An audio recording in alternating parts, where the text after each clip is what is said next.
એક સહારો રામ મારો, એક સહારો રામ, એક સહારો રામ મારો, એક સહારો રામ. વિપદોના વાદળ ઉમટે ને ઝંઝાવી ફરી વાટ, તૂટે સઢને ડૂબે નૈયા, તૂટે સઢને ડૂબે નૈયા, રહે ન કોઈ સંગાત. સુકાન તારું નામ મારો, એક સહારો રામ, એક સહારો રામ મારો, એક સહારો રામ. વાલા જનવેરી થઈ બેસે, વાલા જનવેરી થઈ બેસે, છૂટે સ્વજનનો સાથ. પ્રગટે મનમાં ઘોર નિરાશા, પ્રગટે મનમાં ઘોર નિરાશા, રહે ન કોઈ સંગાત. હૈયે એક જ હામ મારો, એક સહારો રામ, એક સહારો રામ મારો, એક સહારો રામ. હું ઊંઘું પણ એ મહી જાગે, હું ઊંઘું પણ એ મહી જાગે, રહે સદાય સજાગ. ધન સાધન તન જન છો જાયે, ધન સાધન તન જન છો જાયે, રામથી સહુ સભાન. નિર્બલનો બલ રામ મારો, એક સહારો રામ, એક સહારો રામ મારો, એક સહારો રામ, એક સહારો રામ મારો, એક સહારો રામ. ઓમ હરિ ઓમ શ્રી ગુરુભ્યો નમઃ. હરિ ઓમ. ઓમ સહનાવવતુ સહનૌ ભુનક્તુ સહ વીર્યં કરવાવહૈ, તેજસ્વિનાવધીતમસ્તુ મા વિદ્વિષાવહૈ. ઓમ શાંતિ શાંતિ શાંતિઃ. શંકરં શંકરાચાર્યં કેશવં બાદરાયણં, સૂત્રભાષ્યકૃતૌ વંદે ભગવन्तौ પુનઃ પુનઃ. ઈશ્વરો ગુરુરાત્મેતિ મૂર્તિભેદવિભાગિને, વ્યોમવદ્વ્યાપ્તદેહાય દક્ષિણામૂર્તયે નમઃ. દયાકરં દયાકારં દાન્तं ધર્મપ્રવર્તકં, પ્રણમામિ દયાનંદં મદાચાર્યવરં પરમ. ઓકે, મંગલાચરણનું વાક્ય. હા દુષ્યંતભાઈ.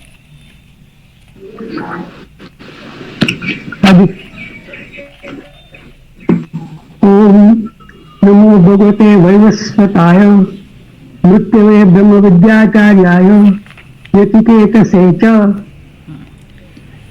ઓકે, હા જયવિંદાબેન મંત્ર બોલજો, રિપીટ કરજો. બોલું છું 15મો મંત્ર. ઓકે, બીજી વલ્લીનો 15મો મંત્ર. સર્વે વેદાયત પદમામનંતે, સર્વે વેદાયત પદમામનંતિ, તપાગુંસી સર્વાણી ચ યદ્વદંતી, તપાગુંસી સર્વાણી ચ યદ્વદંતિ, યદિચ્છન્તો બ્રહ્મચર્યં ચરન્તે, યદિચ્છન્તો બ્રહ્મચર્યમ ચરંતિ તત્તે પદં સંગ્रहेण બ્રવીમિ. તત્તે પદ ગુમ સંગ્रहेન બ્રવીમિ. ઓમ ઇત્યેતત. ઓમ ઇત્યેતત. આ મંત્ર આપણે જોયેલો છે અને નચિકેતાના પ્રશ્નના જવાબ રૂપે એ કયું તત્વ છે, એ કયું સત્ય છે, એ કઈ એવી વિદ્યા છે કે જે હંમેશા રહે જ છે, જે નિત્ય છે અને જેને જાણી અને પછી બીજું કંઈ જાણવા જેવું રહેતું નથી, એવી જે વિદ્યા છે. અને એ પ્રશ્ન જે હતો અન્યત્ર ધર્માત અન્યત્ર અધર્માત અન્યત્ર ભૂતાત અન્ય અભૂતાચ, તો એ જે પ્રશ્ન જે છે એ નિત્ય વસ્તુના સંદર્ભમાં હતો. એટલે કે આ શરીર છૂટ્યા પછી પણ આત્મા તો રહે જ છે. કેમ? કારણ કે એ ધર્માધર્મથી પર છે, પાપ પુણ્યથી પર છે. અને આવી રીતે જે પ્રશ્ન પૂછ્યો તો એનો જ જે જવાબ આપે છે અને જવાબ શરૂ કર્યો એમાં યમરાજા કહે છે કે એવું આ તત્વ જે છે એને જાણી લઈએ, પછી બીજું કંઈ જાણવા જેવું રહેતું નથી. એને માટે જ બધા તપ કરે છે. એટલે સર્વ વેદ જેને પ્રગટ કરે છે. એટલે સર્વ વેદ કોને પ્રગટ કરે છે? તે કે એક જ તત્વ છે અને એ તત્વનું નામ છે શું છે? એ તત્વ જે છે એનું નામ છે ઓમ ઇતિ એતત. એટલે આ મંત્ર છે એ યાદ રાખવા જેવો છે. અને એ શું કહ્યું? તપાગુંસી સર્વાણી છે યત વદંતી. બધી જે છે બધા ઘણા બધા તપની વાત કરી છે. કયા તપની વાત કરી છે? જે વેદ પ્રતિપાદિત તપ છે. અવેદ પ્રતિપાદિત જે તપ છે એ તો બે પ્રકારના છે. ઈશ્વર પ્રાપ્તિ અર્થે છે અને આ જગતના વિષયો છે એની પ્રાપ્તિ અર્થે પણ બધા તપ દર્શાવેલા છે. પણ એ બધા જ તપ જે દર્શાવેલા છે એની પાછળનું જે પ્રયોજન છે એ પ્રયોજન શું છે? તો કે એ પ્રયોજન એક જ તત્વને લક્ષમાં રાખીને બધું જ કહેલું છે અને એ તત્વ છે ઓમ. અને ઓમ એટલે બ્રહ્મ. અને બ્રહ્મ શબ્દનો અર્થ થાય છે પરમાત્મા. અને પરમાત્મા એટલે કોણ છે? પરમાત્મા એટલે ઈશ્વર આપણે કહીએ. અને ઈશ્વર એટલે આ જગતનો સર્જન કરતા, એનો પાલન કરતા, એનો સંહાર કરતા. અને આ જગત અંતર્ગત આ શરીર પણ આવી જાય છે. એટલે આ શરીરની પાછળ પણ કોણ છે? એ જ ઈશ્વર રહેલો છે. પણ આ શરીરની સાથે પેલો હું જોડાયેલો છે એટલે પેલો જીવ રૂપે જેને ઓળખે છે. પણ એની પાછળનું તત્વ શું છે? તો કે બ્રહ્મ છે. બ્રહ્મ અર્થાત પરિપૂર્ણ છે, નિત્ય છે. અને આ રીતે ઓમ તત્વ જે છે એના દ્વારા સમગ્ર સૃષ્ટિનો સાર, સમગ્ર વેદનો સાર, જે કંઈ કર્મો છે એ બધા જ કર્મોનો સાર, એનું પ્રયોજન અને આ બધું જ આ પ્રમાણે અહીંયા દર્શાવેલું છે. એટલે એ વસ્તુ અહીંયા દર્શાવે છે. અને એ જ તત્વને પ્રાપ્ત કરવા માટે યદિચ્છંત બ્રહ્મચર્યમ ચરંતી, બ્રહ્મચર્યનું પાલન કરે છે. અને બ્રહ્મચર્ય શબ્દનો અર્થ આપણે સ્થૂળ રીતે નહીં લેવાનો. બ્રહ્મચર્ય એટલે બ્રહ્મણી ચરતી ઇતિ બ્રહ્મચર્ય. બ્રહ્મની પ્રાપ્તિ માટે, પરમાત્માની પ્રાપ્તિ માટે જે જીવન આવશ્યક છે એવું જે જીવન જીવે છે એને જીવન કયું કહેવાય? બ્રહ્મચારી. પછી એ ગ્રહસ્થી હોય તો ગ્રહસ્થી એના વર્ણ અને આશ્રમને આધારે ગ્રહસ્થ જીવન એ કર્મના સંદર્ભમાં છે. એ જે જીવન જે છે એ કર્મના સંદર્ભમાં છે. એ જીવન જે એને કર્તવ્યપરાયણ જીવન જીવવાનું છે એના ભાગરૂપે એને જે પણ પ્રવૃત્તિ છે એ એણે કરવાની છે. પણ અહીંયા બ્રહ્મચર્ય શબ્દનો અર્થ છે બધી જ પ્રવૃત્તિનો જો અર્થ, બધી જ પ્રવૃત્તિનું પ્રયોજન જો બ્રહ્મની પ્રાપ્તિ, પરમાત્માની પ્રાપ્તિ હોય તો એ જે જીવન છે કેવું છે? એ બ્રહ્મચર્ય જીવન છે. બરોબર? એટલે સભાનતાપૂર્વક જે જીવન જીવે છે. અને એટલે યદિચ્છંત બ્રહ્મચર્યમ ચરંતી તત્તે પદમ સંગ્रहेણ બ્રવીમી. અને એ પદ જે છે એને હું ટૂંકમાં કહું છું. એ ટૂંકમાં એટલે એ જે આ સમગ્ર સૃષ્ટિ જેમાંથી પ્રગટ થઈ છે. અને સૃષ્ટિ કેવી છે, કેટલી છે? તો સૃષ્ટિ જે છે, સાયન્સ તો શું કહે છે કે વર્લ્ડ ઇઝ એક્સપાન્ડિંગ. આ જે છે, આ જગત જે છે કેવું છે, એ સતત એનો વ્યાપક એટલે વ્યાપ વધતો રહ્યો છે, વધી રહ્યો છે. એટલે એવી આ જે સૃષ્ટિ જે છે એને વર્ણવવી હોય, તે સૃષ્ટિને વર્ણવી કેવી રીતે શકાય? કોઈ શબ્દમાં એને વર્ણવી શકાય ખરું? સૃષ્ટિના એક એક નામ રૂપ લઈને લો તો પછી એનું વર્ણન કરવું હોય એ આપણે પૂરું કરી શકીએ નહીં. એક જ વસ્તુ આપણે લઈએ એટલે પૂજ્ય સ્વામીજી કહેતા હોય, તમારી સામે એક ફૂલ છે અને ફૂલ ધર્યું અને શું કહો છો, આ શું છે? તો તરત તમારી પાસે જવાબ છે, ફૂલ છે. શેનું ફૂલ છે? ગુલાબનું ફૂલ છે. ગુલાબનું ફૂલ છે. હવે એ નકલી છે કે અસલી છે? કારણ કે અત્યારે તો નકલી હોય એ અસલી જેવા દેખાય. એટલે પેલો શું કરે, એનો સ્પર્શ કરે, એને સૂંઘે તો સુગંધ આવતી હોય તો નકલી ગુલાબમાંથી આવે નહીં. એટલે સ્પર્શ કરી અને પછી કહે કે અસલી છે. હવે એમાં સુગંધ છે, તો એ સુગંધ ક્યાંથી આવી? ક્યાંથી આવી? તો એની પાસે શું જવાબ છે? આજે ગુલાબની જે પાંખડીઓ છે એ આટલી પાંખડીઓ કેમ છે? એનો રંગ આવો કેમ છે? એનો જવાબ છે ખરો? એટલે કે એક જ કે જે પેલું રૂપ છે એના સંદર્ભમાં પણ વિચાર કરવા જાય તો પણ વ્યક્તિનું અજ્ઞાન જ છતું થાય છે. ત્યાં શું છે? વ્યક્તિનું અજ્ઞાન. વન મોર ક્વેશ્ચન, એક વધારે ક્વેશ્ચન પૂછે એટલે ત્યાંનું તરત અજ્ઞાન છતું થાય. એટલે આવી તો નામ અને રૂપ કેટલા છે સૃષ્ટિમાં? અનંત છે. અને એના વિશે કહેવાનું હોય તો એ કેટલું કહી શકે? એને કહેવું સંભવિત નથી.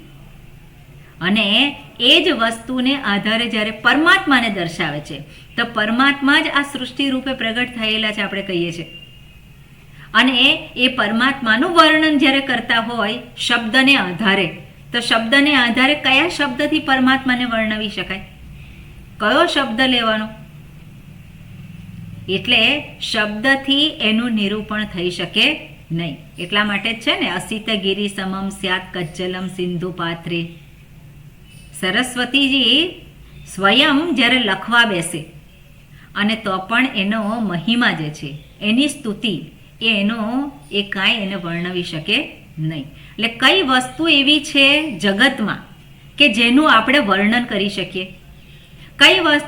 કોણ એવું છે કે જે આ પરમાત્મા જગતનું સર્જન કરતા છે એનું વર્ણન કરી શકે? એટલે આપણે તો શું છે, કશું કરી શકીએ એમ નથી. આપણે આપણું પોતાના વિશે વિચાર કરીએ, હું કેવો છું, હું કોણ છું, તો આપણું વર્ણન કરી શકીએ? હું કેવો છું તો દરેક વખતે જુદો જુદો જવાબ આવે. એ સાચો જવાબ છે? એ સાચો જવાબ નથી. 5 વર્ષનો હોય અને ત્યારે પૂછીએ, આપણે વિચારતા હોઈએ કે 5 વર્ષનો હતો ને ત્યારે મને પૂછ્યું હોય કે હું કેમ છે, તેનો જવાબ જુદો. 10 વર્ષે જુદો, 25 વર્ષે જુદો, 50 વર્ષે જુદો, 60 વર્ષે જુદો. એટલે હુંના સંદર્ભમાં પણ આપણે નથી જાણી શકતા કે હું કોણ છું. દરેક વખતે જવાબ બધા જુદા જુદા જ હોય છે. તો એટલે શબ્દથી કોઈ પણ આ જગતના રૂપને આપણે ના પામી શકીએ કે એ રૂપને બનાવનાર જે છે એ પરમાત્માને પણ શબ્દથી આપણે માપી શકીએ નહીં. એટલે શબ્દનો પ્રવેશ જે છે એ કેટલો, સત્યને જાણવા માટે, સત્યને ઓળખવા માટે શબ્દનો જે પ્રવેશ કેટલો છે, બહુ લિમિટેડ છે. અને છતાં પણ શબ્દથી જ એને જાણવાનું છે. એનો પ્રવેશ લિમિટેડ છે અને છતાં પણ શબ્દ વગર બીજી કોઈ રીતે આપણે જાણી શકીએ નહીં. અને એટલા માટે એનો નિર્દેશ કરવામાં આવે છે. કેવી રીતે નિર્દેશ કરે છે? શ્રુતિ નિર્દેશ કરે છે. જે તત્ ત્વમ અસી, તત્ પરમાત્મા ત્વમ અસી, એ નિર્દેશ કોણ કરે છે? શ્રુતિ કરે છે. એટલે શ્રુતિના જે શબ્દો જે છે એ શબ્દોથી જ હું સત્યને ઓળખી શકું. અને એ સત્ય દૂર નથી. સત્ય ક્યાં છે? સત્યને આપણે કહીએ દૂર નથી, નજીક છે. તો નજીક કેટલું છે? ક્યાં છે? નજીક કેટલું છે? હું પોતે જ છું. બરોબર ને? આપણે સત્યને ઓળખવા જઈએ, પરમાત્માને પામવા જઈએ, અને પરમાત્માને કેવી રીતે પામવા છે? આ સૃષ્ટિના આધારે. સૃષ્ટિના દરેક જે રૂપ છે એને ઓળખી લો તો પરમાત્માને પામી લો. એવું સંભવિત છે ખરું? એવું સંભવિત નથી. એટલે પરમાત્માને કેવી રીતે પામવાના છે? આ સૃષ્ટિનું જે કારણ છે ને એક કેટેગરીમાં આપણે મૂકવા પડે. આ સૃષ્ટિ, સમગ્ર સૃષ્ટિ એક કાર્ય છે અને એનું કારણ જે છે કોણ છે? એ પરમાત્મા છે. આ સૃષ્ટિને વહેંચવી હોય આપણે તો સૃષ્ટિમાં તો અનેકતા છે, વિવિધતા છે, અનેક બધા રૂપ છે અને એના નામ છે. એને આપણે ઓળખવી હોય તો કેવી રીતે ઓળખી શકીએ? જે હું જાણું છું અને જે હું નથી જાણતી. કેવી રીતે ઓળખી શકીએ? બે કેટેગરી, જે હું જાણું છું અને જે હું નથી જાણતી. એને ફરી પાછી બીજી એક કેટેગરીમાં આપણે મૂકવું હોય, કોઈક કેટેગરી ઓળખવા માટે કંઈક તો આપણે એમાં મૂકવું જ પડે, એની કેટેગરી કરવી જ પડે. એક જાણનાર છે એટલે દ્રષ્ટા છે અને બીજું શું છે? દ્રશ્ય છે. તો બે કેટેગરી થઈ ગઈ કે નહીં? એક દ્રષ્ટા અને બીજું દ્રશ્ય. એટલે આવી રીતે જ સૃષ્ટિ જે છે જેમાં અનેકતા છે, વિવિધતા છે, એને આપણે આ રીતે એને ગોઠવીએ અને એને આધારે જ આપણે પરમાત્માને ઓળખવાના છે. પણ એને ઓળખવા માટે શું કરવાનું છે? કઈ રીતે ઓળખવાનું? તો કે શબ્દથી જ એને ઓળખી શકાય. પણ એ મારા જાણીતા, એટલે હું જે જાણું છું એ તો મને ખબર છે, પણ મારા જાણીતા શબ્દો છે એનો જ ઉપયોગ કરી અને નિર્દેશ કરે છે સત્યનો. અને એ સત્યનો નિર્દેશ કરતા શું કહે છે શ્રુતિ? એ ઓમ છે. અને એ ઓમ એટલા માટે જ કહ્યું હોય કે ઓમ નિર્દિષ્ટ જે પરમાત્મા, ઓમ નિર્દિષ્ટ આત્મા, એ કોણ છે? અવસ્થાત્રય સાક્ષી. ત્રણ અવસ્થાઓનો જે સાક્ષી છે. એટલે અવસ્થા આપણે જાણીએ છીએ કે નહીં? અવસ્થા આપણે જાણીએ છીએ. કઈ અવસ્થા? કઈ અવસ્થા? જાગૃત, સ્વપ્ન, સુષુપ્તિ. Very good. સુષુપ્તિ. એટલે આ ત્રણ અવસ્થા જે અનુભવ કરીએ છીએ રોજ આપણે, એ અવસ્થાઓનો સાક્ષી, એને એ રીતે આપણે જાણી શકીએ. હવે સાક્ષી એટલે કોણ?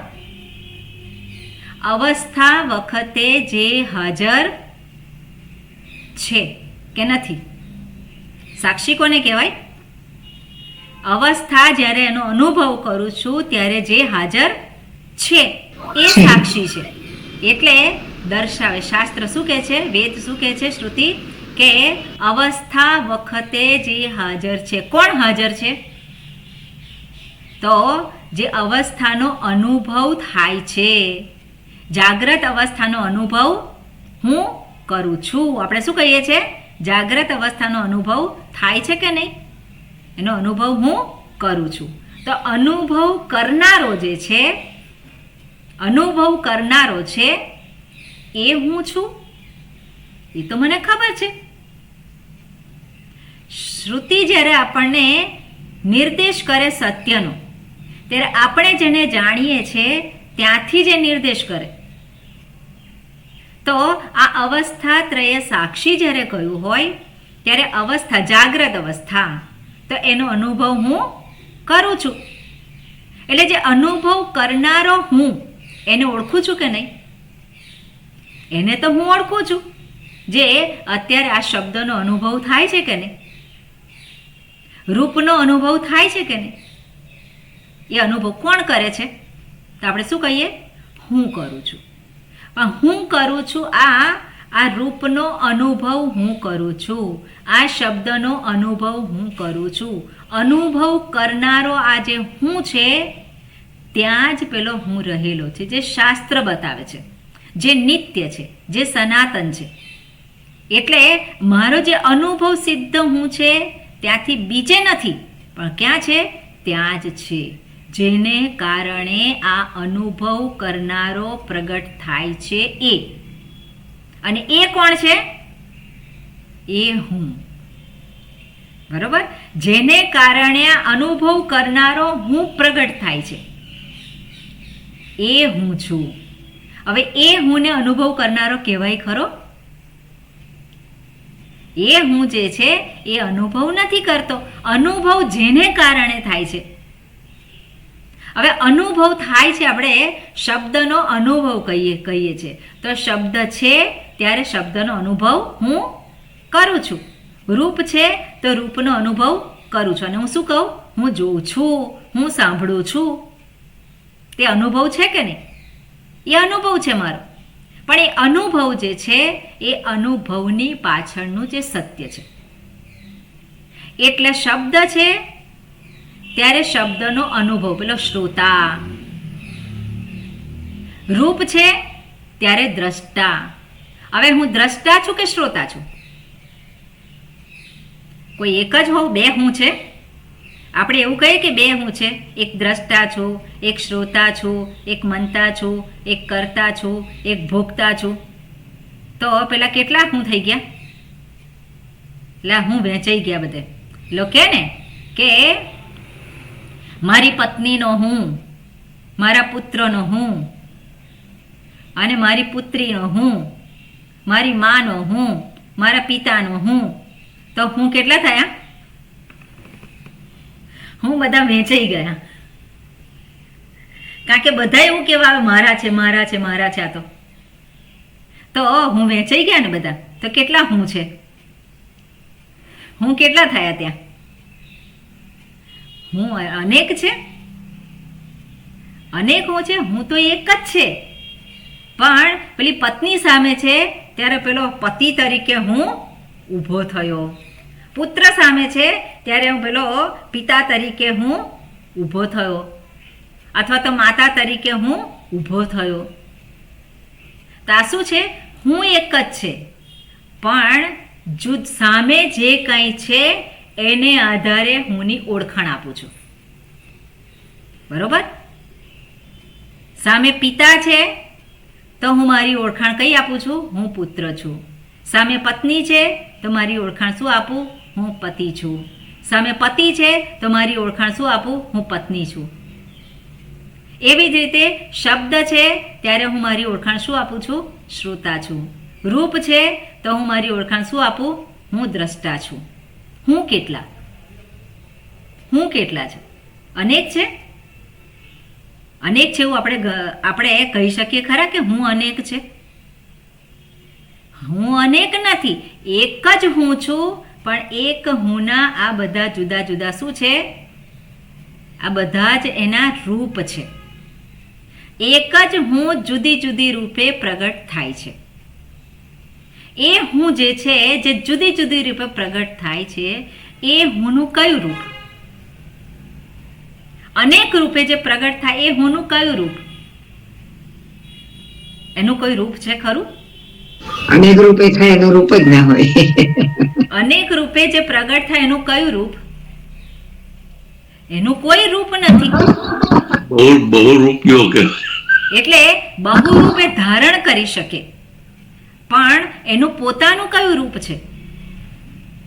એનું પોતાનું કોઈ રૂપ નથી. એટલે એ જે અરૂપ જે છે એને પામવું હોય તો શું કરવાનું છે? એને કોઈક ને કોઈક રૂપનો આધાર લઈને જ પામવાનું. જે નિરાકાર છે એ નિરાકારને કેવી રીતે પામી શકીએ? તો કોઈક ને કોઈક આકારની સહાયથી એને પામવાનું છે. આકારને પકડવાનો નથી. આકાર એ સત્ય નથી, પણ આકારને આપણે ગ્રહણ કરીએ છીએ. અનુભવ જે છે એ અનુભવને આધારે જ જે અનુભવનું ક્ષેત્ર નથી એ જે હું છે એને પામવા, એને ઓળખવાનો છે. અને એને ઓળખવા માટે શાસ્ત્ર દર્શાવે છે. કેવી રીતે? શબ્દનું લક્ષ્યાર્થ. એને દર્શાવવા માટે શબ્દનો પ્રયોગ કરવો જ પડે. અત્યારે હું જે વાત કરું છું તો એમાં શબ્દનો પ્રયોગ તો કરવો જ પડે. શબ્દ વગર આપણે કેવી રીતે જાણી શકીએ? જે અનુભવને આધારે જે દર્શાવવાનું છે, જેને દર્શાવીએ છીએ એ શબ્દનો અર્થ નથી. શબ્દનો શું છે? નિર્દેશ છે, લક્ષ્યાર્થ. અને આ રીતે શાસ્ત્ર જે છે, શાસ્ત્ર અનેક શબ્દ એટલે શબ્દાત્મક શાસ્ત્ર છે અને અનેક શબ્દો છે. પણ અનેક શબ્દોનું તાત્પર્ય શું છે? એક જ છે. એક જ સત્ય છે અને એ જ સત્ય જેને પરમાત્મા કહીએ, જેને બ્રહ્મ કહીએ, જેને એનું નામ છે, શું નામ છે? ઓમ. ઓકે, એટલે આ ઓમ જે છે એને પામવા માટે જ બધી જ સાધના છે. જે કંઈ સાધના કરવાની છે એ એકને જ પ્રાપ્ત કરવા માટે, એકને જ ઓળખવા માટેની સાધના છે. ઓકે, આપણે આ મંત્રનું ભાષ્ય પણ જોયું અને આગળનો મંત્ર છે એને વાંચીએ. ઓકે, એ થોડુંક મને લાગે છે એ જોયો છે આપણે એનો શબ્દાર્થ હા, જોઈએ છે. અને ભાષ્ય જે બાકી છે ને. હા, ભાષ્ય બાકી છે. ઓકે, આ કુસુમબેન છે ને પુસ્તક આપની પાસે? નથી. ઓકે, ભાવિની બેન પુસ્તક છે? હેમાલી બેન પુસ્તક નથી, પીડીએફ છે. હા, એટલે એમાંથી વંચાશે ને? હા, તમે બરાબર. શ્લોક કહેશો એટલે મારે એટલે પડશે. 16મો મંત્ર 16મો મંત્ર એમાં- છે. મેં ખોલ્યું નથી એટલે મારે શોધવું પડશે. ઓકે, તો બસ. પછી રાખવાની, સામે રાખવાની પુસ્તક, તો આપણને ખ્યાલ આવે. ઓકે, સરોજબેન તમે બોલો. હા, હવે મારે ચેક કરવું પડશે કે બધાએ પુસ્તક ખોલીને ચાલુ બેઠા છે કરો. ક્લાસ પહેલા. ઓમ હું બોલી શકું છું. બરોબર, એટલે મારે હવે કહેવું પડશે. બધા એમને એમ સાંભળે ના ચાલે. બરોબર, મારું પુસ્તક રંજન રહી ગયું છે. હા બરોબર, કઈ વાંધો નહીં. પણ એવા સંજોગો હોય તો બરોબર છે, બાકી બધાએ પુસ્તક આળસ નહીં રાખવાની, પુસ્તક ખોલીને જ બેસવાનું. બરોબર. ઓકે, હા, હર્ષાબેન છે ને આપણી પાસે? હા, હાજી, હા, હરિઓમ. હા, સરોજબેન બંધ કરજો માઇક. હા, એતદ્ધ્યેવાક્ષરમ બ્રહ્મ એતદ્વેવાક્ષરમ બ્રહ્મ એતદ્ધ્યેવાક્ષરમ બ્રહ્મ એતદ્ધેવાક્ષરમ બ્રહ્મ એતદ્ધ્યેવાક્ષરમ પરમ એતદ્ધેવાક્ષરમ પરમ એતદ્ધ્યેવાક્ષરમ જ્ઞાત્વા એતદ્વેવાક્ષરમ જ્ઞાત્વા એતદ્ધ્યેવાક્ષરમ જ્ઞાત્વા. એતમ ધ્યેવાક્ષરમ આવું કેમ થાય છે? જે જ્ઞાત્વા. એકદમ ધીરે ધીરે બોલો અને એક એક અક્ષર કરેક્ટ બોલો. દ્વે નથી પણ ધ્યે છે. ઓકે, યકાર છે. ધ્યેય હમ. એતદ્ધ્યેય હા, બોલો ફરી. એતદ્ધેવાક્ષરમ નહીં. જ્ઞાત્વા એક એક અક્ષર બરોબર બોલો તો બરાબર જ બોલાય. આખો શબ્દ નથી બોલવાનો. એતદ્ધેવાક્ષરમ બોલો હવે. હમ. એતદ્ધેવાક્ષરમ જ્ઞાત્વા યો યદિચ્છતિ તસ્ય તત યો યદિચ્છતિ તસ્ય તત. ઓકે, આ મંત્રમાં જે કહ્યું છે, આ જે અક્ષર તત્વ ઓમ, અને અક્ષર શબ્દનો અર્થ થાય છે ન ક્ષરતિ ઇતિ અક્ષરઃ, જેનો ક્યારે પણ ક્ષર થતો નથી, અર્થાત ક્ષય થતો નથી, એને કહેવાય અક્ષર. અને એ ઓમના સંદર્ભમાં જ આપણે જોયું હતું કે બધું જ એમાંથી જ પ્રગટ થાય છે. ઓમ જે છે એમાં જ બધી ભાષાઓ આવી ગયેલી છે. એટલે એતત હિ એવ અક્ષરમ બ્રહ્મ, આ જે છે એ જ અક્ષર બ્રહ્મ છે, અક્ષર પુરુષોત્તમ છે. સ્વામિનારાયણ સંપ્રદાયમાં શું કહે છે? અક્ષર પુરુષોત્તમ. પુરુષોત્તમ એટલે શું છે? બ્રહ્મ, પરમાત્મા. એટલે આ જેનો ક્ષય થતો નથી એ જ આ એક પરમાત્મા છે. અક્ષરમ બ્રહ્મ એતદ્ધેવાક્ષરમ પરમ. આ જ જે છે અક્ષર એ ઓમકાર એ જ પરમ છે, ઉત્કૃષ્ટ છે, સર્વોત્કૃષ્ટ છે. એતદ્ હિ એવ અક્ષરમ જ્ઞાત્વા. અને આ જ એ ઉત્કૃષ્ટ જે પરમ જે છે એવા આ અક્ષર તત્વને જાણીને, ઓમને જાણીને, ઓમના સ્વરૂપને જાણીને, જ્ઞાત્વા એટલે જાણીને, યહ યદ ઈચ્છતિ, જે કાંઈ ઈચ્છા કરે છે, જેની પણ કંઈ ઈચ્છા કરે છે, તસ્ય તત, તે એ રૂપે બની જાય છે, તેવો બની જાય છે. As you think you become. આ સૃષ્ટિમાં બધું જ છે, અને સૃષ્ટિમાં જે બધું જ છે એ વેદમાં પણ છે જ. વેદમાં પણ એ બધું જ આપેલું જ છે, અને જેવું તારે જોઈએ એ બધું તને મળી જાય છે. એટલે તારી ઉપર તારે નક્કી કરવાનું છે કે મારે શું જોઈએ છે. તારે ભોગ જોઈએ તો ભોગ મળી જાય, તારે સિદ્ધિઓ જોઈએ તો તને સિદ્ધિ મળી જાય, તારે પરમાત્મા જોઈએ તો પરમાત્મા મળી જાય. એટલે તારે શું જોઈએ છે એ તારે નક્કી કરવાનું. એટલે યહ યદ ઈચ્છતિ, કારણ કે વેદમાં સર્વ પ્રકારની કામનાઓ પૂરી થાય એના પણ કર્મ, એના પણ ઉપાયો દર્શાવેલા છે. એટલે યદ ઈચ્છતિ તસ્ય તત, અને જેની કામના હોય એ વ્યક્તિ એના રૂપ બની જતી હોય છે. કેમ? કારણ કે એ જે પ્રબળ ઈચ્છા છે એ જ મનમાં શું છે, એ મનમાં એના રહે છે. જ્યાં સુધી એ પૂરી ના થાય ત્યાં સુધી મનમાં શું છે, એ જ વસ્તુ ઘૂંટાતી રહે છે. એટલે શું કહેવાય, એ રૂપ બની જાય છે. ઓકે, હવે ભાષ્ય જોઈએ. બરોબર, હેમાલીબેન કાઢ્યું? મને વલ્લી અને એ બધું કેવું પડશે? બીજી વલ્લી 16મો મંત્ર. ઓકે, હા, સરોજબેન કાઢ્યું ને? હા. બરોબર, બોલો. એતદ્ધ્યેવાક્ષરમ બ્રહ્મ. એતદ દેવાક્ષરમ બ્રહ્મ. અપરમ એતત. એ અપરમ એતત. હિ એવ અક્ષરમ. हि एवाक्षरं પરમ ચ. परं च તયોઃ હિ तयोः हि પ્રતીકમ એતદ અક્ષરમ. प्रतीकमे एतदक्षरम्. પ્રતીકમ એતદ અક્ષરમ. प्रतीक एतत् अक्षरम्. પ્રતીકમ એતદ અક્ષરમ. प्रतीकम् एतत् अक्षरम्. સંધિ છૂટી પાડતા આવડે કે ના આવડે? હું છૂટું પાડીને જ બોલું છું. પ્રતીકમ એતદ અક્ષરમ. બરોબર, એટલે આપણે જાતે પણ સંધિ પાડતા આપણે જાણવું જોઈએ. બરોબર, એ પણ આપણે શીખવાનું છે. એતદ, ઓકે. પ્રતીકમ એતદ અક્ષરમ. એતદ હિ એવ અક્ષરમ. એતદ એવ હિ અક્ષરમ.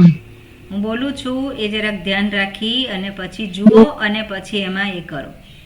એતદ હિ એવ અક્ષરમ. એતદ હિ એવ અક્ષરમ. બરોબર, આ જે છે બે શબ્દ છે એની સંધિ છૂટી પાડી કયો નિયમ લાગુ પડે છે એ જરાક કરીને મને મોકલજો. યણ સંધિ. જે છે બધા શબ્દો ખાલી આટલા નથી. કેટલા છે? એતદ હિ એવ અક્ષરમ, 4 શબ્દ છે ને, એટલે એમાં સંધિ છે. કઈ સંધિ છે એ કરી અને પછી મોકલજો. ઓકે, એતદ હિ એવ અક્ષરમ જ્ઞાત્વા. ઓકે, જ્ઞાત્વા.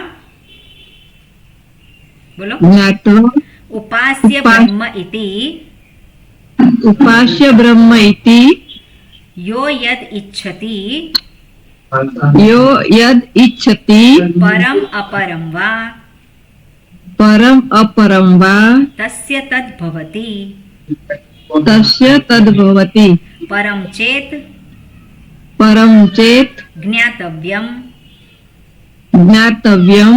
અપરમ ચેત. અપરમ ચેત. પ્રાપ્તવ્યમ. પ્રાપ્તવ્યમ. ઓકે, અહીંયા યમરાજા શું કહે છે? એતદ હિ એવ અક્ષરમ બ્રહ્મ. આપણે એને એ કરીએ તો એતદ હિ એવ અક્ષરમ બ્રહ્મ. પહેલી લાઈન જે છે એ પહેલી લાઈનને એમને એમ જ આપી છે. એમાં કંઈ વિશેષ શંકરાચાર્યજીએ કહેલું નથી. બરોબર, જે મંત્રમાં છે એ જ વસ્તુ નીચે આપી છે. એતદ હિ એવ અક્ષરમ બ્રહ્મ. એતદ હિ એવ અક્ષરમ પરમ ચ. અને સામાન્ય જે અર્થ છે એ આપણે જે જોયો. તયોહો હિ. તયોહો हि પ્રતીકમ એતદ અક્ષરમ. હવે તયોહો, તો તયોહો એ બેની વાત કરે છે. કયા બે છે? તો કે પરમ અને અપરમ, પરમ બ્રહ્મ અને અપરમ બ્રહ્મ. એટલે તયોહો હિ પ્રતીકમ એતદ અક્ષરમ. પરમ બ્રહ્મ એ પ્રતીક છે અને અપરમ બ્રહ્મ એ પણ પ્રતીક. એટલે તયોહો હિ પ્રતીકમ એતદ અક્ષરમ. આ અક્ષર જે છે એ બંનેનું પ્રતીક છે, પરમ બ્રહ્મ અને અપરમ બ્રહ્મ. પરમ બ્રહ્મ છે એ નિરાકાર બ્રહ્મ છે, જે સ્વરૂપ છે, અને અપરમ બ્રહ્મ એ કેવું છે? નિકૃષ્ટ છે. અપરમ એટલે નિકૃષ્ટ, પેલું ઉત્કૃષ્ટ, આ નિકૃષ્ટ. અને એ સગુણ કહેવાય, એ સાકાર કહેવાય. એટલે આ બંને જે છે કોણ છે? એ અક્ષર જ છે. એટલે જે કોઈ આકાર છે એ આકાર એ અપરમ રૂપ છે બ્રહ્મનું, અને એની પાછળનું જે સ્વરૂપ છે એ શું છે? પરમ બ્રહ્મ છે. કોઈ પણ આકાર હોય, કોઈ પણ રૂપ હોય, કોઈ પણ નામ હોય, એનો જે આકાર જે છે એ અપર બ્રહ્મ છે, એનું સ્વરૂપ છે એ પરમ બ્રહ્મ છે. એટલે તયોહો હિ પ્રતીકમ, આ ઓમ છે શું છે? એનું પ્રતીક છે. અને પ્રતીક છે એટલે જેવી રીતે આપણે જોયું હતું કે વિષ્ણુનું પ્રતીક શું છે? શાલિગ્રામ છે. એવી જ રીતે આજે પરમ અને અપરમ બંનેનું પ્રતીક શું છે? આ જ ઓમ છે. અને એ શું છે? પ્રતીકમ એતદ અક્ષરમ એતદ હિ એવ અક્ષરમ જ્ઞાત્વા. આ જ આ જ જે અક્ષર જે છે એને જ જાણીને શું? ઉપાસ્ય બ્રહ્મ ઇતિ. જાણીને શું જાણવાનું છે? કઈ રીતે જાણવાનું છે? ઉપાસ્ય બ્રહ્મ. આ જે અક્ષર તત્વ છે જેને બ્રહ્મ કહેવામાં આવે છે, એ બ્રહ્મ કેવું છે? ઉપાસ્ય. એટલે ઉપાસના કરવા યોગ્ય છે. અને ઉપાસના શબ્દનો સામાન્ય અર્થ આપણું મન એનું ચિંતન કરે, એ શું થયું? ઉપાસના શબ્દનો સામાન્ય અર્થ છે. ઉપાસના એટલે શું છે? ઉપસમીપે સ્થિત્વા, એની નજીક રહેવાનું છે. આસન ક્યાં ગોઠવવાનું છે? એનું નજીક. એટલે કયું આસન ગોઠવવાનું છે? સ્થૂળ રીતનું આસન નથી, પણ એ શું છે? એનું જ ચિંતન. મન જે છે એનું જ ચિંતન કરે, તેને શું થયું કહેવાય? ઉપાસના. એટલે ઉપાસ્ય બ્રહ્મ. અને ઉપાસ્ય બ્રહ્મ કઈ રીતે? પ્રતીક રૂપે. અને પ્રતીક શું દર્શાવે છે? પરબ્રહ્મને દર્શાવે છે અને અપર બ્રહ્મને પણ દર્શાવે છે. એટલે ઉપાસ્ય બ્રહ્મ એને જાણીને યહ યદ ઈચ્છતિ, જેને જે ઈચ્છા છે, જેને જે ઈચ્છા હોય, એટલે અપરમ બ્રહ્મ એટલે એ પ્રતીક રૂપે બ્રહ્મની ઉપાસના કરે, તેને આલોક અને પરલોકના સુખ મળે, પરલોકના ભોગ મળે. અને પરમ બ્રહ્મની ઉપાસના કરે તેને શું મળે? એને સ્વરૂપની પ્રાપ્તિ થાય. એટલે શું કહે છે? જ્ઞાત્વા ઉપાસ્ય બ્રહ્મ ઇતિ યહ યદ ઈચ્છતિ પરમ અપરમ વા.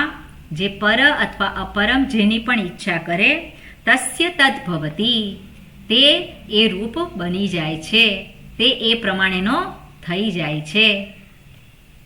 એટલે જે પરમ બ્રહ્મની ઉપાસના કરે છે તો શ્રુતિ શું કરે છે? બ્રહ્મ વેદ બ્રહ્મૈવ ભવતી. બ્રહ્મને જાણનારો બ્રહ્મ જ બની જાય છે. એટલે કે બ્રહ્મ જ છે એવું એ ઓળખી લે છે પોતાની જાતને. અને અપર બ્રહ્મ જે છે તો પેલો શું કે? મારે ઇન્દ્રનું સ્થાન જોઈએ છે, ઉપાસના કરે અને ઇન્દ્રનું સ્થાન એ પ્રાપ્ત કરે. પછી શું કે? હું કોણ છું? ઇન્દ્ર છું. પોતે શું કે? હું ઇન્દ્ર છું. એટલે જે વસ્તુની કામના કરે એ વસ્તુ એ પોતે બની જાય છે, એવો એ બની જાય છે. એટલે તસ્ય તદ ભવતી, અથવા તો એને એ પ્રાપ્તિ થાય છે, એવો બની જાય છે, અથવા તો એને એ પ્રાપ્તિ થાય છે. અને પછી શું કહે છે?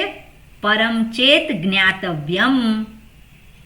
પરમ બ્રહ્મ જે છે, પરમાત્માનું જે સ્વરૂપ છે, એ સ્વરૂપ જ્ઞાતવ્યમ. જ્ઞાતવ્યમ એટલે તવ્ય પ્રત્યય છે, જાણવું જોઈએ. તો જ્ઞાતવ્યમ જાણવા યોગ્ય, એવો પણ તવ્ય શબ્દનો તવ્ય પ્રત્યય છે એનો અર્થ થાય. જ્ઞાતવ્યમ એટલે જાણવા યોગ્ય અથવા તો જાણવું જોઈએ. પરમ ચેત જેને પરમની પ્રાપ્તિ કરવી છે, ઉત્કૃષ્ટ બ્રહ્મની પ્રાપ્તિ કરી છે, જેને સ્વરૂપની પ્રાપ્તિ કરવી છે, તેને માટે શું છે? કઈ ઉપાસના છે? તેને માટે ઉપાસના કઈ રહી છે? જાણવા રૂપી ઉપાસના છે. વિવેક કરવાનું છે ત્યાં. એટલે પરમ ચેત જ્ઞાતવ્યમ, અપરમ ચેત પ્રાપ્તવ્યમ. અપરમ હોય તો એને માટે શું છે? પ્રાપ્ત કરવાનું છે, કારણ કે એ હુંથી ભિન્ન છે. જે હુંથી ભિન્ન હોય એને મારે માટે પ્રાપ્ત કરવું પડે, પણ જે હું રૂપે જ હોય એને માટે શું કરવાનું છે? એને માત્ર જાણવાનું છે. એટલે આ રીતે અહીંયા દર્શાવે છે. એની સાધના શું કરવાની છે અહીંયા દર્શાવ્યું છે. ઓકે, હવે ગ્રામરનું છે, આપણે જરાક જોઈ લઈએ. એતદ્ધ્યેવાક્ષરમ, એમાં એતદ હિ એવ અક્ષરમ છે, બરોબર? અને એતદ હિ, તો એમાં શું થયું છે? એતદ્ધિ થયું છે. તો એતદ્ધિ એ કેવી રીતે થયું છે? તો એતદ અને હિ, એમાં એતદ્ધિ થયું છે ને, ડબલ ધકાર થયો છે. તો દકારનો ધકાર થયો છે અને હકારનો પણ ધકાર થયો છે ને. એટલે જે એતદ એ જે છે, દકારનો ધકાર કેવી રીતે થયો અને હકારનો ધકાર કેવી રીતે થયો છે, બરોબર? એ તમારા માટે હોમવર્ક છે. એટલે કાલે શોધી કાઢજો તમે, અને પરમ દિવસે આપણે એ હશે ક્લાસ ત્યારે આપણે યાદ કરાવજો, ત્યારે જોઈશું, બરોબર? એટલે એતદ હિ એવ અક્ષરમ, એતદ બ્રહ્મ પરમ, બ્રહ્મ અપરમ, બ્રહ્મા પરમ છે. તો બ્રહ્મા પરમ કઈ સંધિ છે અહીંયા? બ્રહ્મા પરમ દીર્ઘ સંધિ છે ને. બ્રહ્મ અપરમ અને અપરમ એતત, અપરમ એતત કઈ સંધિ છે ત્યાં? અપરમ એતત સંધિ નથી, ત્યાં કોઈ સંધિ નથી. અપરમેતત છે, પણ ત્યાં કોઈ સંધિ નથી. અપરમ એતત હિ એવ અક્ષરમ, સેમ છે પાછું. પરંચ તયોર્હિ, કયા બે શબ્દ છે? તયોર્હિ, તયોહો હિ. તો તયોહો હિ બે શબ્દ આવી રીતે જુદા પડે, પણ અહીંયા તયોર હિ લખ્યું છે. કેમ એવું લખ્યું છે? કયો નિયમ આવશે? વિસર્ગ સંધિ. વિસર્ગ સંધિનો, બરોબર. રેફ પછી શું? બરોબર, પછી જોઈન્ટ કરવાનું છે. પછી આગળ પાછળ હ છે, એટલા માટે બીજું કંઈ એમાં થઈ શકશે નહીં. તયોર્હિ, બરોબર? તયોર્હિ પ્રતીકમ એતદ અક્ષરમ. તો પ્રતીકમ એતદ કઈ સંધિ છે? જોડ્યું છે ખાલી, માત્ર ખાલી જોઈન્ટ કરેલ છે શબ્દ. પ્રતીકમ એતદ અક્ષરમ, તો ત્યાં શું છે? માત્ર શબ્દને જોડેલો છે, ત્યાં કોઈ સંધિ નથી. એતદ અક્ષરમ અને એતદ્ધ્યેવાક્ષરમ એ આપણે જોયું, એટલે કરજો તમે. જ્ઞાત્વા, તો જ્ઞાત્વા એ કેવું છે શબ્દ? લાગેલો છે. જાણીને, તો ત્વા પ્રત્યય લાગ્યો. અને એ શબ્દ જે છે કેવો કહેવાય છે? એને કૃતન શબ્દ છે, અને વધારે અવ્યય છે. ઓકે, અવ્યય છે. એટલે જ્ઞાત્વા એ અવ્યય છે. જ્ઞાત્વોપાસ્ય કયા બે શબ્દ છે? ત્વા ઉપાસ્ય. કયા બે શબ્દ છે નવીનભાઈ? જ્ઞાત્વા ઉપાસ્ય. હા, બરોબર. કઈ સંધિ થાય? મૂળ સંધિ થશે. ગુણ સંધિ, બરોબર. જ્ઞાત્વા ઉપાસ્ય ગુણ સંધિ. પછી બ્રહ્મેતિ કયા બે શબ્દ છે? બ્રહ્મ ઇતિ બ્રહ્મ કઈ ઇતિ. સંધિ થઈ જયવિંદાબેન? ગુણ સંધિ છે. પૂર્ણ સંધિ છે. ઓકે, બ્રહ્મ ઇતિ, બરાબર. ગુણ સંધિ આગળ અ છે અને પછી કોઈ પણ સ્વર આવે, અ કે આ હોય અને પછી કોઈ પણ સ્વર આવે તો એને શું થાય છે? ત્યાં ગુણ સંધિ થાય છે. ઓકે, યો યદ ઇચ્છતિ, તો યો યદ ઇચ્છતિ, તો અહીંયા યો કર્યું છે, તો યો ખરેખર લખવાનું યો યદ ઇચ્છતિ કર્યું છે, તો યો કેમ કર્યું છે? જુદું લખવાનું હોય તો શું લખે? યહ આવશે ને? યહ. યહ યદ ઇચ્છતિ, તો યો કેમ કર્યું છે? આદ ગુણને કારણે. હા, એટલે પહેલા શું થયું છે? આજ ગુણ એ તો બરોબર છે. પહેલા ઉકાર થયો. ઓકે દુષ્યંતભાઈ તમે બોલો, બીજા કોઈ ના બોલશો. શું થયું છે? યદ ઇચ્છતિ એટલે વિસર્ગનો સંસર્ગ રૂથી રુકાર થયો. Very good. પછી પછી એ રેફનું શું થયું? રુકાર જે રૂ જે છે રેફ, એનું શું થયું?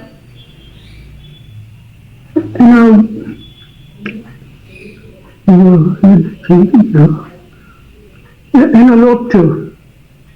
લોપ થયો હોય તો યો કેવી રીતે બને? નહીં, ઉ થયો એનો. એટલે શું થાય એનો? ઉ થાય. ઉ- ઉ- ઉ. રેફનો ઉ થાય અને ઉ નો શું થાય પછી દુષ્યંતભાઈ?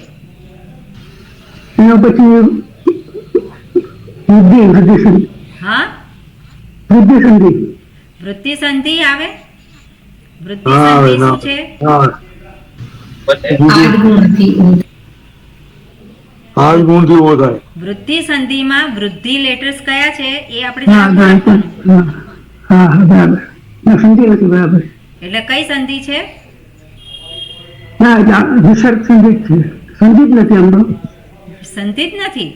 શું વાત છે? તો યહ કર્યું ને પહેલા. ઓકે પ્રજ્ઞાબેન બોલો. સસજુ સોરુથી રેફ થયો હા. અને પછી રેફનો ભો ભગો અગો બરોબર. નહીં, ભો ભગો તો ભો ભગો થશે નહીં, ભો ભગો તો એ થાય. અપ્લુતાત અપ્લુતાત. અપ્લુતાત એનાથી ઉકાર થશે અને પછી આદ ગુણથી ઓ થશે. ઓ થયો એટલે જે ઓ થયો એટલે યો, બરોબર. એમાં યત શબ્દ છે, યત શબ્દને શું પ્રત્યય લગાવ્યો? યત શબ્દ પ્રાતિપદિક, એને શું પ્રત્યય લગાવ્યો અને તકાર જતો રહ્યો છે કોઈક રીતે અને પછી માત્ર સ ય રહે છે, બરોબર. ય રહ્યો અને પછી શું છે? સકાર છે. તો સકારનો શું થયો? રેફ થયો. રેફનો શું થાય? ઉકાર થયો અને ઉકારનો ઓ થયો. કેમ થયો? ઉકારનો ઓ થયો છે. કેમ થયો છે? એના પછી શું છે? આદગુણ. આદગુણથી થશે. યકાર છે. એના પછી શું છે?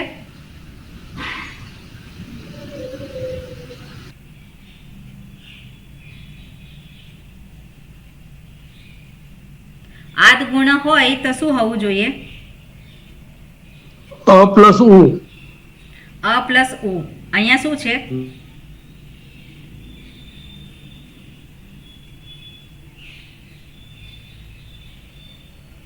અહીંયા શું છે? યો અને પછી યત છે એટલે આદ ગુણ તો ના લાગે ને?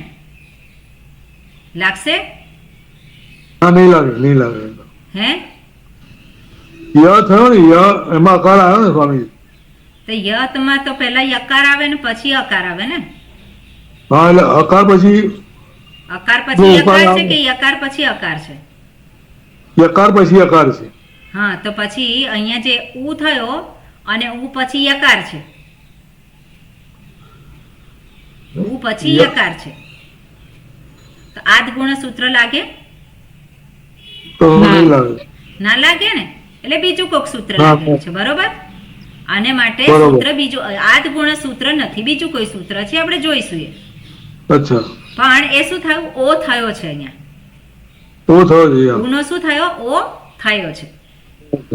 પણ જ્યારે જુદું હોય તો યહ એવું લખવામાં આવે. પણ યહ યદ ઈચ્છતિ યદિચ્છતિ, તો ત્યાં શું છે? યત ખાલી ઈચ્છતિ. એવું કર્યું છે યદ ઈચ્છતિ ત્યાં સંધિ નથી, અને ઈચ્છતિ એ શું છે? ક્રિયાપદ. ક્રિયા. ક્રિયાપદ છે, ક્રિયાપદ. એની ત્રીજો ધાતુ પુરુષ કઈ છે? એકવચન. ખ્યાલ છે કોઈને? ધાતુ ઈશ ધાતુ. ધાતુ છે એની દા ધાતુ. દાદા દાદુ. બરોબર? ઓ સોરી, એમણે કહ્યું એ બરોબર છે. ઈચ્છાર્થ છે ને, દા ધાતુ જે હા. છે એ તો દદતી. આપવા માટે આવે દદતી એટલે માટે, યચ્છ દદતી. થાય એનું, દાનું યચ્છ આદેશ થાય છે, પણ યચ્છ નહીં, અહીં ઈચ્છ છે. એટલે ધાતુ હા. છે ઈશ. ઈશ ઈશ, ઈચ્છ. બરાબર. ઓકે, ય ઈચ્છતિ. અને પછી પરમ અપરમ. ઓકે, કયા બે શબ્દ છે સરોજબેન? પરમ અપરમ. પરમ અને અપરમ કઈ સંધિ છે? ગુણ સંધિ છે. શું વાત છે! ગુણ સંધિ કોને કહેવાય? ગુણ સંધિમાં કયા આવે? અરે ગુણ નહીં, દીર્ઘ અ ને અ એટલે આ પરમ અ નો અ ને અ એટલે આ થયું. કઈ છે? આ પરમ. ક્યાં છે? પરમ અપરમ એટલે અકાર ગયો એમ. એટલે આ છે ત્યાં? નહીં, પરમ અપરમ લોપ થયો છે. અપરમ શેનો લોપ થયો છે? જોડાણ થયેલું છે, કઈ લોપ નથી થયો. હા, બે શબ્દ જ ખાલી છૂટા પડે છે. હા, તેવું કહો તમે દીર્ઘ છે, ગુણ છે, ને પછી નહીં, બે સાથે હોય એટલે બધી સંધિ થયેલી જ હોય એવું હોય નહીં. નહીં, હા, ખાલી અપરમ join અને કરેલા છે. અપરમ. હા, જોઈ કરેલા છે. પરમ અપરમ. વાહ. વા તસ્ય તદ ભવતી. તસ્ય તદ ભવતી. ઓકે જયવિંદાબેન, કયા બે શબ્દ છે? તદ ભવતી. તદ અને ભવતી. કઈ સંધિ છે ત્યાં?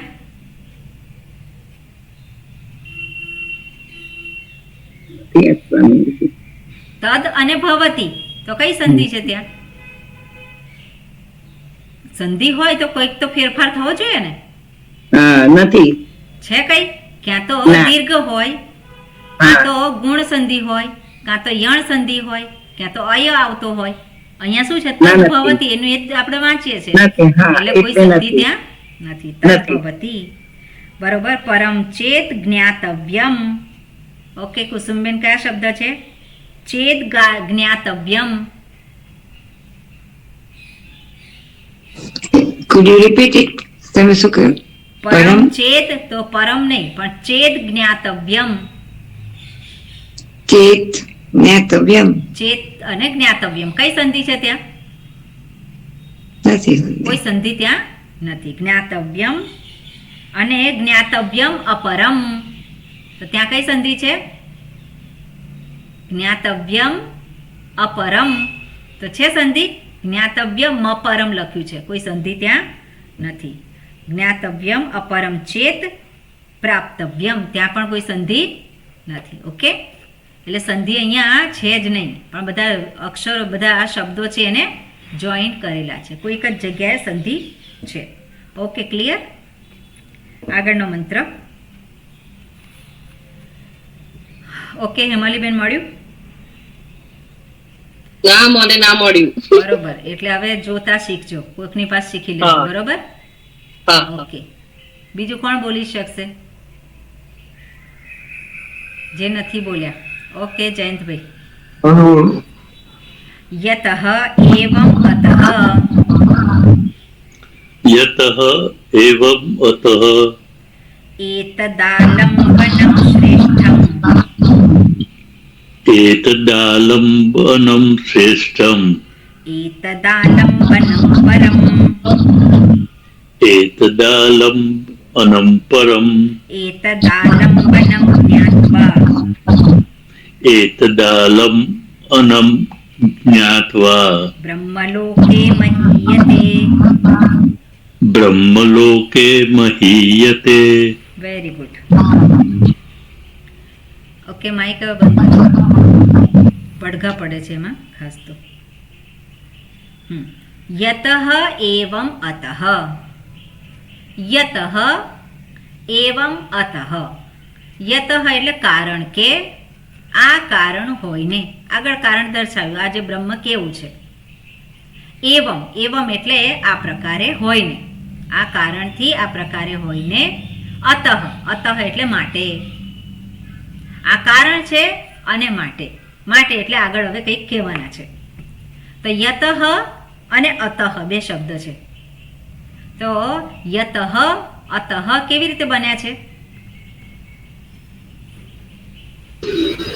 તસિલ પ્રત્યય તસિલ પ્રત્યય. પંચમી અર્થે તસિલ પ્રત્યય. અને પંચમી અર્થ જે છે એમાં હેતુ પણ આવી જાય છે. એનું કારણ જે છે એ પણ દર્શાવે છે.